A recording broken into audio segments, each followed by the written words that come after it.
السلام علیکم دوستو، میں ہوں علی شاہ اور آپ دیکھ رہے ہیں بایوگرافی اردو۔ آج ہم بات کریں گے پاکستان کے مایہ ناز ریورس سوئنگ کرنے والے قدرتی صلاحیتوں سے مالا مال فاسٹ باؤلر محمد عامر کے بارے میں۔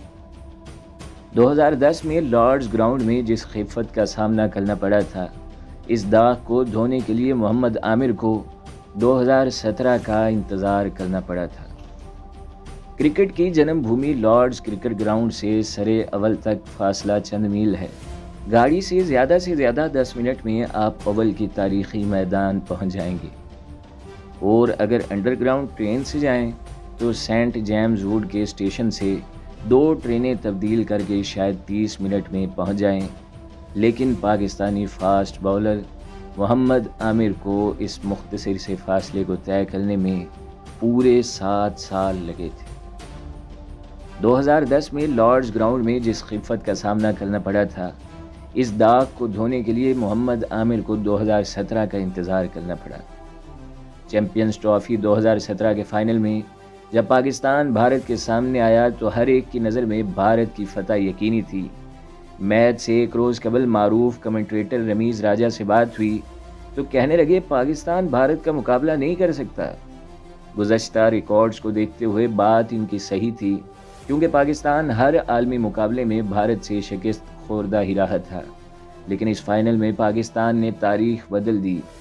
اگر فخر زمان نے بیٹنگ میں سینچری بنائی تو محمد عامر نے بولنگ میں تباہی مچا دی۔ عامر کی 2 گیندیں جنہوں نے روہت شرما اور وراٹ کوہلی کا صفایا کیا، شاید ان کی زندگی کی سب سے یادگار گیندیں تھیں۔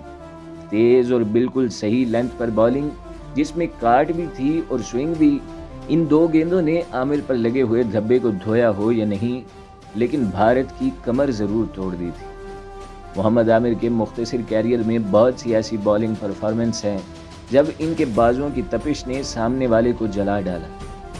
پنجاب کے چھوٹے سے شہر گوجر خان میں پیدا ہونے والے محمد عامر کا ابتدائی دور پسماندہ علاقے میں گزرا، جہاں کرکٹ کی نہ سہولیات تھیں اور نہ مناسب میدان تھا، لیکن ہاکی کے لیے مشہور اس شہر میں عامر نے دوسرے کئی پاکستانی بالرز کی طرح ٹیپ بال سے بولنگ شروع کی اور جلد ہی مشہور ہو گئے۔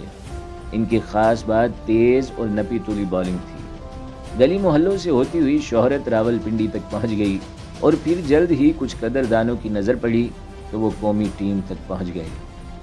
2009 کا T20 ورلڈ کپ عامر کا پہلا کوئی بڑا ایونٹ تھا، اور وہ 17 سال کی عمر میں اس ٹورنامنٹ کی دریافت بن گئے۔ ان کی تیز شارٹ پچ گیندیں پورے ٹورنامنٹ میں بلے بازوں کو تنگ کرتی رہیں۔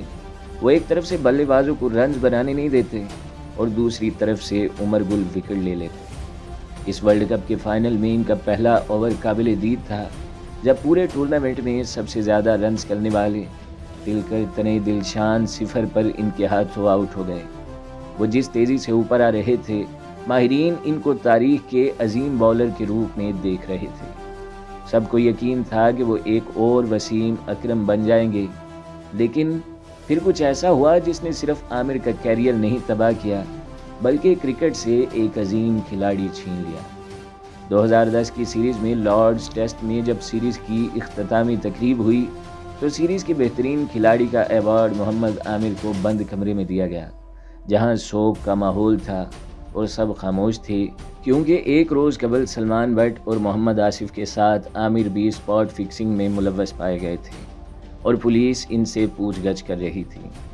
کم عمری میں ہی ایک سنگین جرم کی پاداش میں 5 سال کی پابندی نے ان کی وہ کرکٹ چھین لی جس کو تاریخ رقم کرنا تھی۔ ایسی سزا کاٹ کر جب عامر 2015 میں کرکٹ میں واپس آئے تو ان کا سایہ بھی ساتھ نہیں دے رہا تھا۔ حالانکہ فکسنگ کیس میں سچ بولنے اور اعترافی جرم نے ان کی سزا بہت کم کر دی تھی، لیکن ساتھی کھلاڑیوں میں ان کے لیے کوئی اچھے جذبات نہیں تھے۔ کچھ نے تو برملا کہہ دیا، اگر عامر کھیلے تو وہ نہیں کھیلیں گے۔ عامر نے 2016 کے پہلے PSL ایڈیشن سے اپنی کرکٹ دوبارہ شروع کی اور کراچی کنگز کی طرف سے لاہور قلندر کے خلاف ہیٹ ٹرک کر کے سب کو حیران کر دیا۔ دوبارہ کرکٹ میں آنے کے بعد بھی وہ اسی تیزی سے بولنگ کر رہے تھے، لیکن 5 سال دور رہنے کے باعث ان کا جسم اب ان کے ذہن کا ساتھ نہیں دے رہا تھا۔ بولنگ تو اب بھی وہ بہت اچھی کر رہے تھے، لیکن پہلے جیسی کاٹ نہیں تھی۔